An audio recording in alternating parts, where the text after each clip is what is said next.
नेपाल में हाल फिलहाल में क्या हुआ था कि लोगों के अंदर आक्रोश इतना ज्यादा भर गया कि भाई करप्शन इतना डीप रूटेड है, लोगों की भी एक संयम का एक लेवल होता है, एक वो है, वो जिस दिन बांध टूट जाता है उस दिन वो क्या कर बैठेंगे आपको भी नहीं पता है। तो पॉइंट है कि कॉन्स्पिरेसी एग्जैक्टली क्या थी वो नहीं पता, बट ये क्लियर एविडेंस दिखते हैं कि हाँ बहुत सारे चीजों को स्केपगोट बना के हमारे देश में फंसाया जाता है। सिर्फ हमारे नहीं, मैं जनरल ग्लोबली।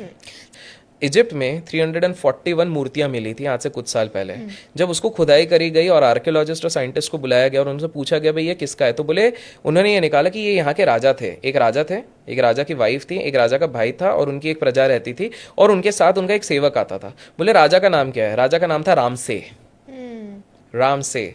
और बोले और राजा और रानी के एक साथ में एक किताब मिली, बोले इसका नाम क्या था? राम सिनोटस, वो राम सीता, हाँ। उसी को लेके उन्होंने राम सिनोटस कर दिया है। ये इजिप्ट में मिल रहे हैं। आप खुद बताइए, हिंदू समाज सनातन धर्म की हम बात करते हैं और हम लोग बोल रहे हैं कि सनातन धर्म केवल इंडिया में। किसने बोला? सनातन धर्म सबसे ज्यादा बाहर है। Let's prove it. दुनिया का सबसे बड़ा एंशिएंट हिंदू टेम्पल इंडिया में नहीं है, ये है कंबोडिया में, इसको कहते हैं अंकुर वट। दुनिया का सेकेंड जो लार्जेस्ट हिंदू टेम्पल है एंशिएंट, वो भी इंडिया में नहीं है, वो है Swaminarayan temple, new Jersey, USA. तो पहली बात है कि हिंदुइज्म का सबसे बड़े 2 टेम्पल बाहर हैं। गणपति जी की सबसे ज्यादा पूजा महाराष्ट्र में होती है, लेकिन सबसे बड़ी मूर्ति कहाँ है? थाईलैंड में, 125 फीट की। समुद्र मंथन की आपको मूर्ति एयरपोर्ट पे मिलती है, आप सीधे बैंकॉक थाईलैंड जाइए, वहां पर आपको देखिए एयरपोर्ट पे मिलती है।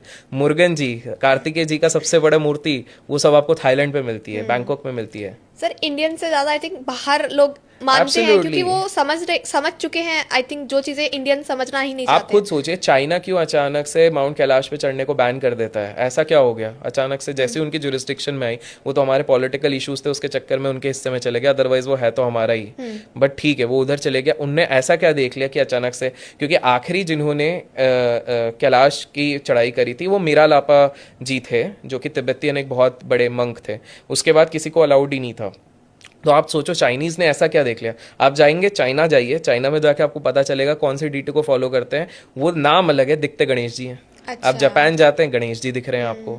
ये कैसे पॉसिबल हो रहा है? आप खुद सोचिए, अगर कंबोडिया आप जाते हैं, कंबोडिया के पानी में सबसे ज्यादा क्या मिले पता है? शिवलिंग।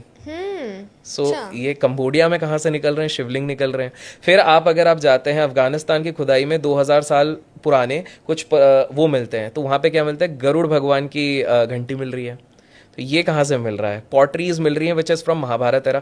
बिकॉज हमारा प्रॉब्लम क्या, हमको लगता है कि ये जो डिविजन है ये मैप में है, उस समय पे इस तरह का डिविजन नहीं था। It was a huge, India was huge. ये बाद में हो गया, ये पाकिस्तान हो गया, ये हो गया, वो हो गया। अब यार जैसे इंटरेस्टिंग, हम जहाँ पे, अब मैं आपसे पूछता हूँ जस्ट बिकॉज बात आ गई है, क्योंकि हम लोगों को हमारे ही इसके बारे में बहुत चीजें नहीं पता है, ठीक है?